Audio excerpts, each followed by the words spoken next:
نمصت الجهم كنعواتنا نايلوم مقسلتي ناي صباح عوتنا ايو تግራይ تسعر كيف تقعد اخي المقسنا من بعد حاليا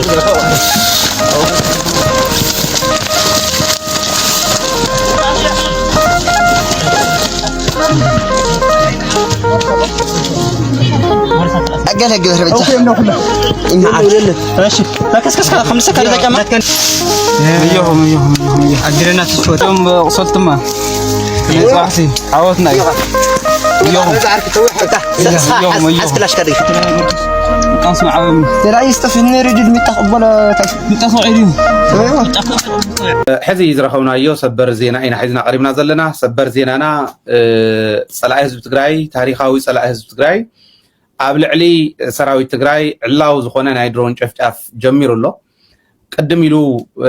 استجمره قبل علي حزب تجراي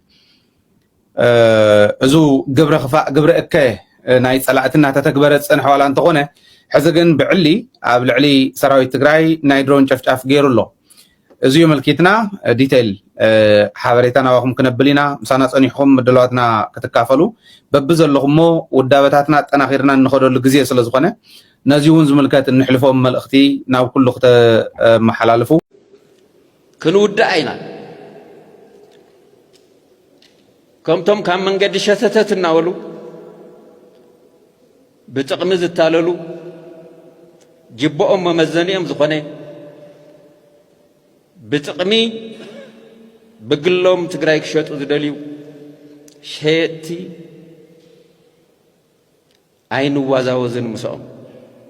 مش حزب تقراي كوينا خنو داينا مستري اف كوينا خنو داينا صباح دينا نحلف نحر صباح يفلت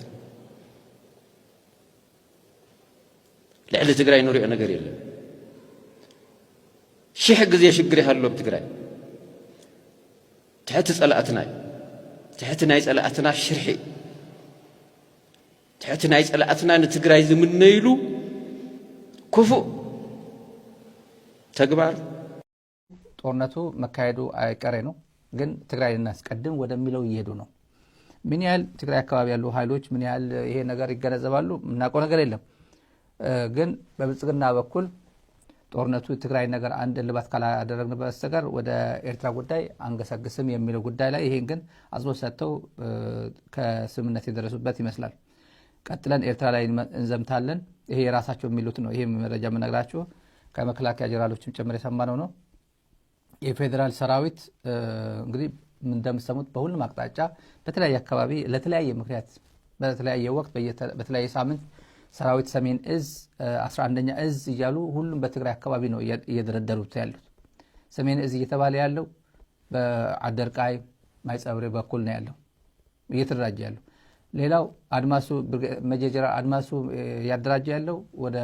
ዋጃ አካባቢ ያለው ነው አሰማዕ ፕሪቶሪያ ንፈራም ሲፈልጥን ይብለና ዘሎ ንፈራም ሲፈልጥን ንሕወሓት ይፈልጠካኒ ንኣኻ ሲፈልጥን نتسمع يا خبرن مالد ما ينسى كفيرماون سلاي سلاح واحد سلام فيدرال مانجست زايل توم زغدو بتي امباسادور ريدوان نيرو هذا ما جيتاچو فرم نسوس نتكالس وكيلهم زفرموا ساعات بر ناي بينهم حزن ناي ريدوان نا جيتاچو زبال سمنو الا سناي ولقسوات خوينو هالي زرواي مانجست يتبعيو كوصوم زلو تزيوصيوم صحزوني وصومن نات حلافنتي السوم تزيوصيم تمزابلهم كملسه يخالن تسددهم كملسه يخالن توازلون حرخ وصي يخالن اني زعنقف زلو بعلو ما خلاي منغستي حزن حوحات توهاله نورت تسقطو كنبل ينخلن بسرون هذا بتسمعنته كما يكون نورت تسقطو ني بحالن سوق الكاوم ማለት የታቸው ካል ተፈልጦ እዩ መራሒ አብዛ ግዛው መዳሩ ነሩ ይዘርግ ነሩ መጨረሻውን ያው ከንጉጅለን ሱራህ አይኮን ከንጉጅሉ ብሔራዊ ክህደት ነው በቀጥታ ምስ ብልጽግና ተሰርሕ ዘልይ ናይ ብልጽግና ሽመኛይ ሚኒስተር ስለዚህ ወኪል ብልጽግና ነበር ወኪል ትግራይ እንኳን ይኸለ ዘዓላ አላውና ታይሊ ዘራር ናይ ትግራይ ብዛዕባ ተመዛበልቲ እንታይ ይምልከቶ ወገኑ ብልጽግና እዩ እቲ ጸሓፋ ከይዲ ኸይዱ እንታይ እዩ ዝብል መፍትሒኡስ ኩናት እዩ ዝገብር መጨረሻ ማለት እዩ መፍትሒኡ ሰላም ኣሸማግሉና ኣይኮነን ወይ ናብ ዝተእትውና ኣይኮነን ባዕሪ ዕገስን እያ ትብል መእሰሪታ ኣነ እኳ ከምዚ ኢለ ዕገስ ኣይክእልን ስለዚ ፍለጡ ለየ እዩ ስለዚ ዓለም ለኹ ማሕበረሰብ ኣብታ ጸቕጢ እዩ ካብኡን ላዕሊ ማለት ተዘረባ ይዝረበሎ ግን ጸቕጢ ይጎሎ ኢና ንብል ዘለና እምበር ትፈጸሚ በቃ ታስምዕ ፕሪቶሪያ ትፈጸም ዝብል ነገር ኣብቲ ዓለም ለኹ ማሕበረሰብ እውን ኣሎ ኣብዚ ከባቢ ሰላም ከይዝረግ ዝብል እውን እኒአሎም ተካይዳ ያው ባዕሎም ነቒፎሞ እዮም ጌጋና ተጋጊና ኢና ተካይዳ ከምኡ ኮነ ይነበሮን ህዝብና ነተኣጓጉለ ይነበረናን ብኡ ደረጃ ማለት ናይ ሰራዊት ድያ ባህሪ ድያ ገና ኣይኮነን ንዝም ተገደልቲ እያ ከም ሰራዊት ይኹን ካትሪኦም ሰራዊት እውን ናይ ባዕሉ ዲስፕሊን ኣለዎ ግን ሰራዊት ኣይኮን ናይ መኸታ ሓይሊ ህዝባዊ ብስሩ እውን ማለት እዩ ደሞ ኢሉ ዝኣተወ ኣይኮነን ቁፅርኩ ኣይኮነን እዚ ንዕላሙ ኢሉ ህዝቡ ከድሕን ካብ ጀኖሳይድ ኣብ ድማ ናፍታ ክበፅሓ ዝግብኦ ደረጃ ከብፅሕ ተሰለፈ ልኡኹስ ናይ ህዝቢ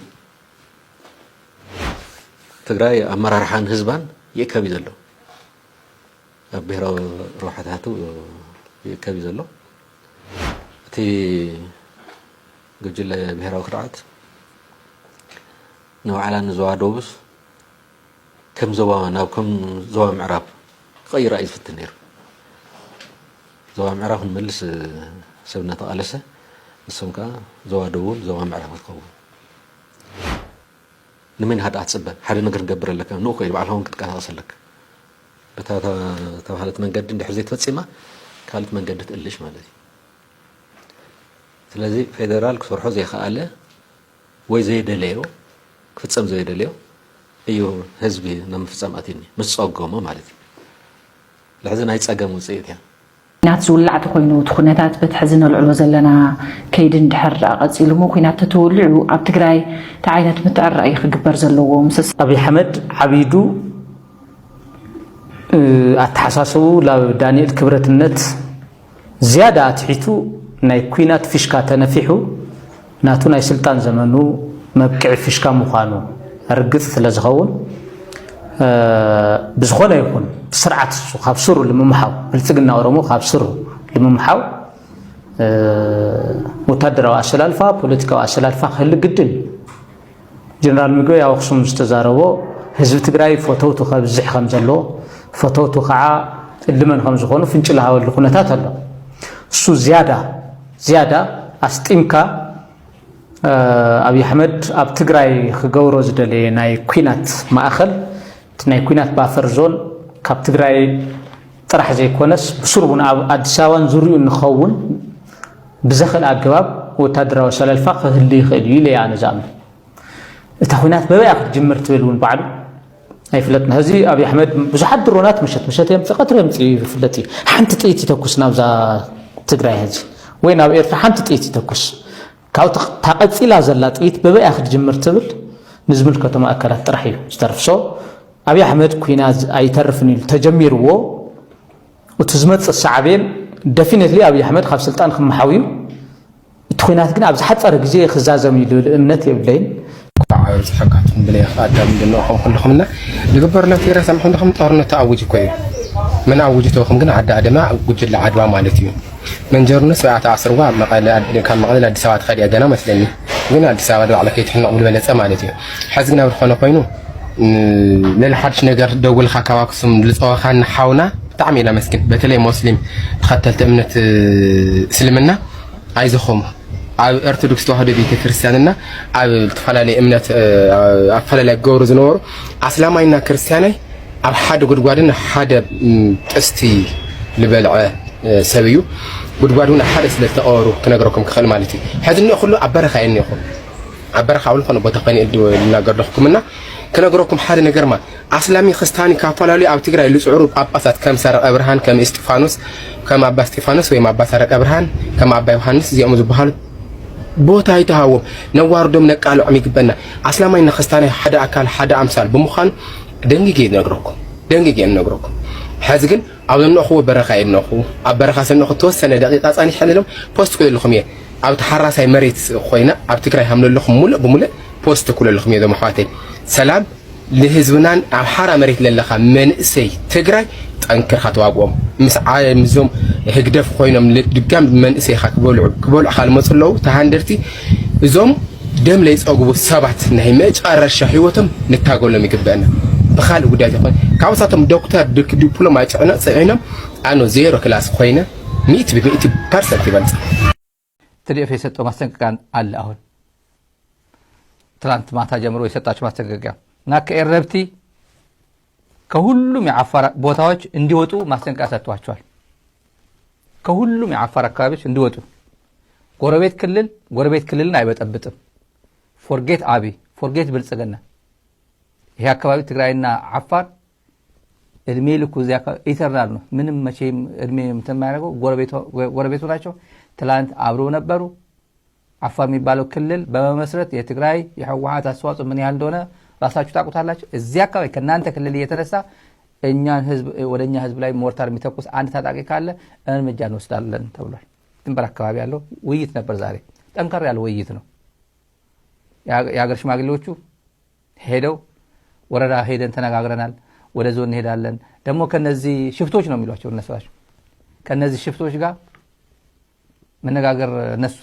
ሳነጋገር ከትላልቆቹ ከአዛዦቹ ጋር እንነጋገራለን አሏቸው ካዛጆቹ እየተባሉ ያሉት እነማን ናቸው አዲስ አበባ ያሉት